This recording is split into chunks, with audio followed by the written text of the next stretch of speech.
Senhor Presidente da Assembleia Municipal, Senhora Presidente da Câmara, Senhoras e Senhores Deputados, Senhoras e Senhores Vereadores, Senhores Munícipes. Há muito que todos percebemos que a discussão do Plano e Orçamento para 2018 foi pelo atual Executivo Municipal PS-PSD secundarizada através de uma campanha orquestrada contra a CDU que nos últimos 41 anos governou reconhecidamente bem Almada. Desta forma, procuram matar dois coelhos de uma cajadada.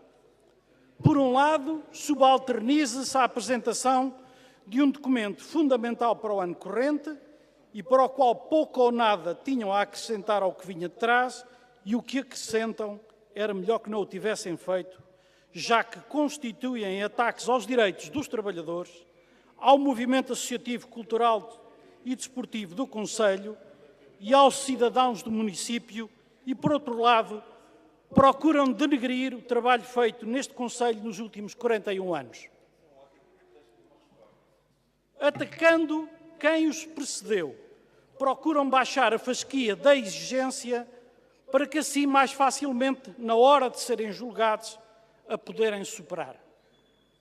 Muitos dos almadenses lembrar-se-ão certamente dos rasgados elogios que ao longo das últimas décadas foram repetidos, a propósito da gestão CDU em Almada, pelos mais variados governantes do PS e PSD e até mesmo por altos quadros da administração central, e os incómodos que essas afirmações provocavam nas suas estruturas locais.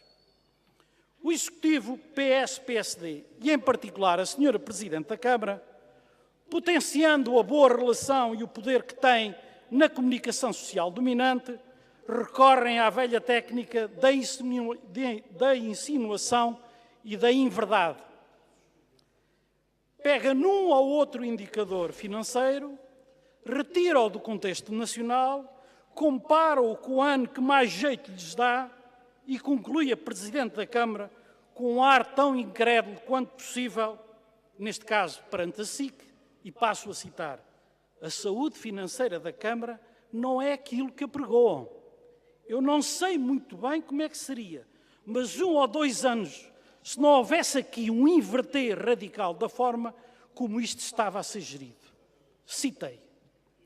Desta forma, está criada a envolvente necessária para que este Executivo PS-PSD encontre na Assembleia Municipal, com o voto a favor de uns e a abstenção de outros, o ambiente necessário à travagem da continuação da redução do IMI, de que vinham beneficiando nos últimos 4 anos os 47 mil agregados familiares no nosso Conselho detentores de habitação própria e permanente, ao não cumprimento da promessa de redução da derrama para as empresas aqui sediadas, aos cortes nas horas extraordinárias dos trabalhadores operários e à redução dos apoios aos projetos educativos e dos apoios ao movimento associativo, recreativo, desportivo e cultural do Conselho. A não realização dos festejos do Carnaval no nosso Conselho, em especial do corso das escolas. Eu peço que seja mantido o silêncio para a Assembleia poder decorrer com normalidade. Eu vou repetir porque tenho a impressão que alguns não ouviram. A não realização dos festejos do Carnaval no nosso Conselho, em especial do corso das escolas, que dever-se-ia ter realizado hoje de manhã e em que participavam escolas do ensino pré-primário e do primeiro ciclo, públicas e privadas, bem como a interrupção das aulas de natação gratuita para as crianças do primeiro ciclo, por problemas com o transporte destas mesmas crianças até às piscinas, são, entre outros, sinais mais recentes de todas estas medidas.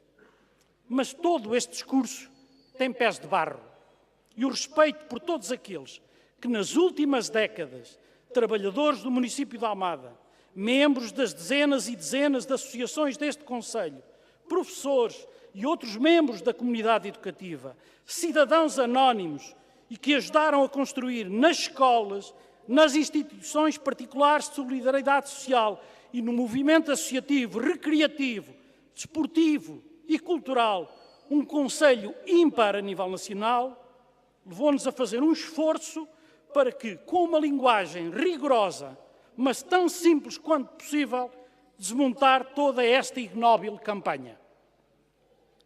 A melhor forma de analisarmos a situação do município de Almada, ao contrário do que tem sido feito, é para um conjunto de anos razoável, o último ano do mandato 2010-2013 e os anos para que há informação do atual mandato, 2014-2016, são os anos que existe informação da DEGAL, comparar a situação do município de Almada num vasto conjunto de indicadores com municípios de dimensão idêntica no nosso país. Que eu saiba, não há outra forma de fazer isto de uma forma honesta e justa.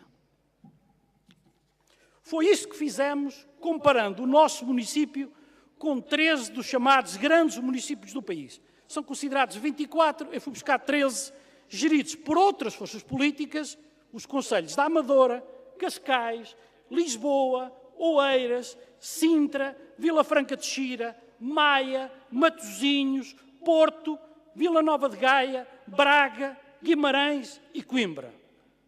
Num conjunto de indicadores que comparam a evolução nestes anos que eu referi atrás, 4 anos, dos resultados operacionais, dos resultados líquidos, dos saldos de gerência, do endividamento municipal, da autonomia financeira, do prazo médio de pagamento do município, da utilização do programa de regularização de dívidas do Estado, das transferências recebidas da Administração Central, das transferências do município para as instituições do Conselho, das despesas de investimento, das despesas com pessoal, das despesas com aquisições de bens e serviços e do pessoal emprego.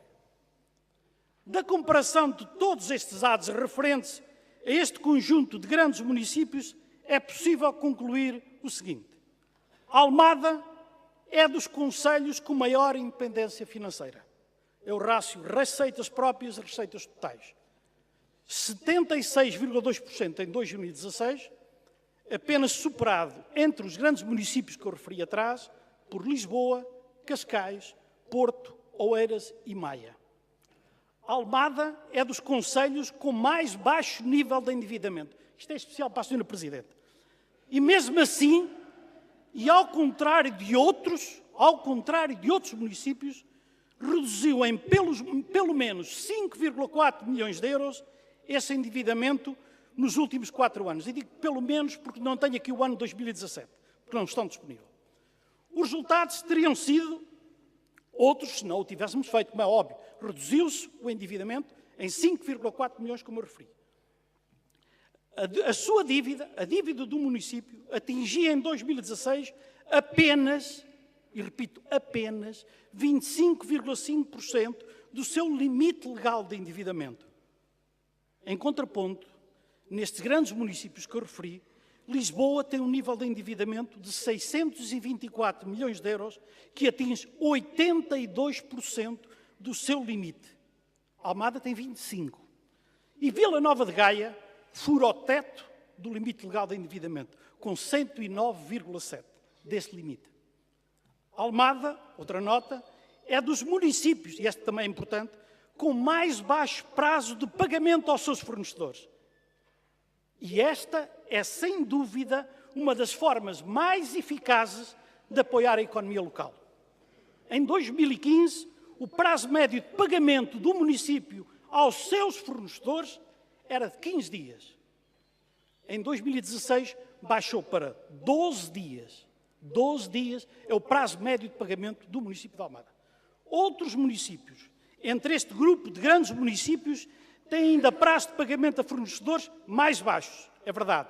Só que para isso, ao contrário do que fez a Almada, tiveram que recorrer ao programa de regularização extraordinária de dívidas ao Estado.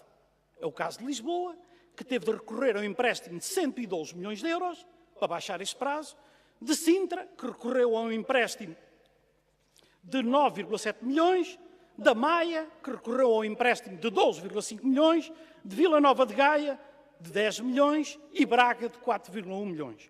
Outros municípios, como Cascais, pagam a 55 dias. Oeiras, a 31 dias. Vila Nova de Gaia, a 51 dias. E Coimbra, a 32 dias. O prazo médio de pagamento a nível nacional era, em 2016, de 47 dias. Mês e meio. Almada paga a 12 dias. Mas o peso das despesas correntes nas despesas totais no nosso município não tem nada de excepcional, ao contrário do que o Presidente disse naquele PowerPoint que apresentou.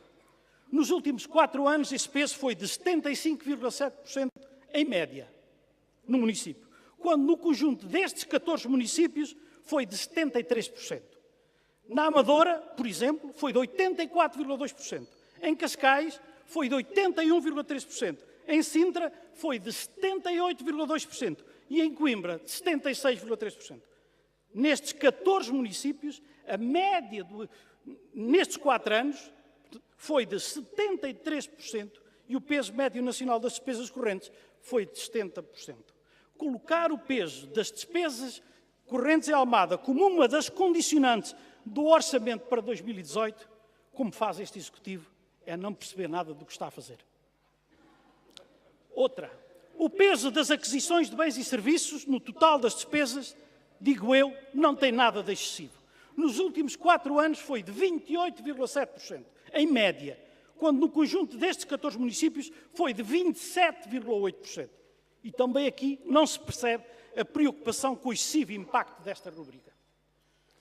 Por fim, mas enfim, a evolução dos resultados operacionais, dos resultados líquidos e dos saldos de gerência do município, grande cavalo de batalha deste Executivo, espelham fundamentalmente a quebra considerável verificada nos últimos 4 anos nas transferências provenientes da Administração Central e não significam qualquer sinal de uma gestão menos rigorosa. Em média, o município de Almada recebeu no último mandato cerca de menos 4,5 milhões de euros de transferências de Estado anualmente. Perante esta situação, já percebemos que o que o atual Executivo faria seria reduzir o número de trabalhadores, cortar nas despesas com pessoal, cortar nos apoios sociais às escolas e ao movimento associativo e cortar no investimento. A receita é sempre a mesma a nível local e a nível central. E digo a receita do PS e do PSD. Mas a CDU em Almada orgulha-se de ter seguido outro caminho, que melhor serviu os interesses da nossa população e dos trabalhadores do município, sem nunca deixar de fazer uma boa gestão. Numa altura em que o governo PSD-CDS, acoberto das políticas acordadas com a Troika, atacava direitos dos trabalhadores e das populações locais, refiro-me a 2011, 12, 13, 14, 15, esses anos de que os portugueses não se esquecem, o município de Almada reduzia o IMI sobre as famílias menos de cerca de 3,4 milhões de euros.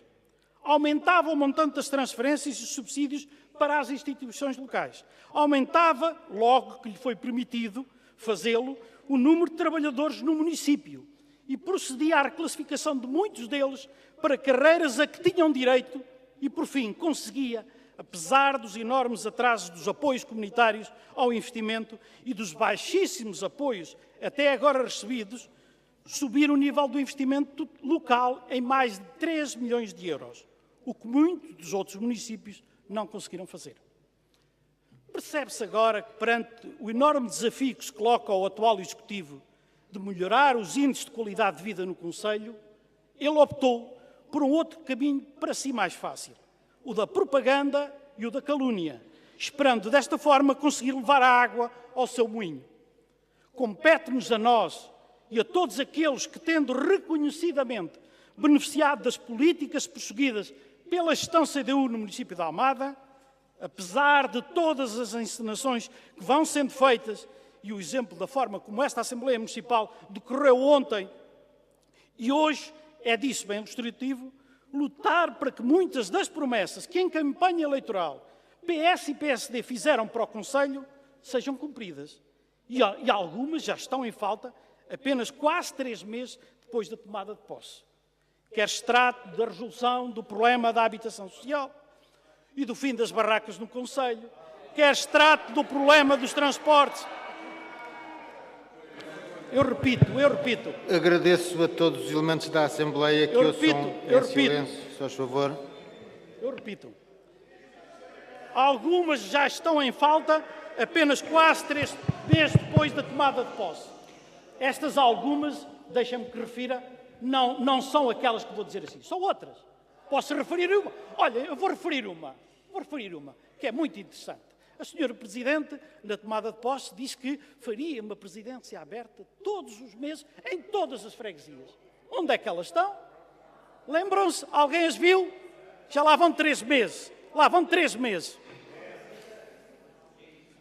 Continuando. Quer se trate da resolução do problema da habitação social e do fim das barracas no Conselho, é uma promessa eleitoral, cá estaremos para julgar.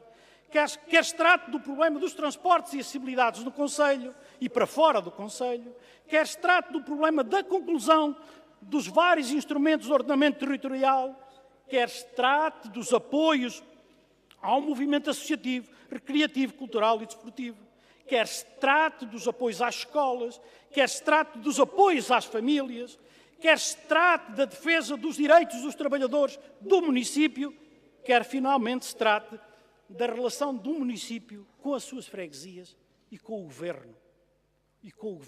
O município tem autonomia, não tem que ter subserviência com o poder central.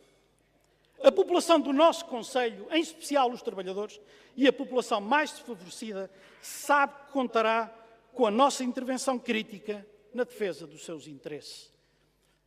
Terminava aqui, mas a intervenção da Presidente, e que me levou a tentar interrompê-la, leva-me a dar 2 notas. Primeiro, é mentira, eu repito, é mentira que em Almada existam os mais elevados níveis de pobreza do país. E é mentira, porque não existem indicadores destes por município. Quem o diz, mente. Outra mentira, e tão grave ou mais do que esta. É mentira dizer que em Almada existem os mais elevados níveis de desemprego da área metropolitana de Lisboa. E é mentira porquê? Porque também não existem. Os últimos dados que dizem sobre desemprego, se houver alguém que me queira desmentir, desminta-me, o desemprego conselhio só existe nos censos. Não há inquéritos ao emprego por município. Só existem nos censos. Os últimos são de 2011. Estamos em 2017. Referir isto é mentir, porque esta informação não existe. Aliás, anteontem saíram dados do desemprego para o país, 2017. Podem ir ao INE, abrem o site do INE e veem destaques. Está lá os dados de 2017. O que lá está apenas é para a área metropolitana de Lisboa, porque não existe informação por concelhos. Dizer isto é mentir, é querer mostrar que este é um concelho péssimo, é um concelho de pobres, é um concelho de desempregados, precisava de uma mudança para melhorar. Ora, eu não aceito que se digam estas mentiras, ou como diria um camarada meu, estas inverdades. E por aqui me fico.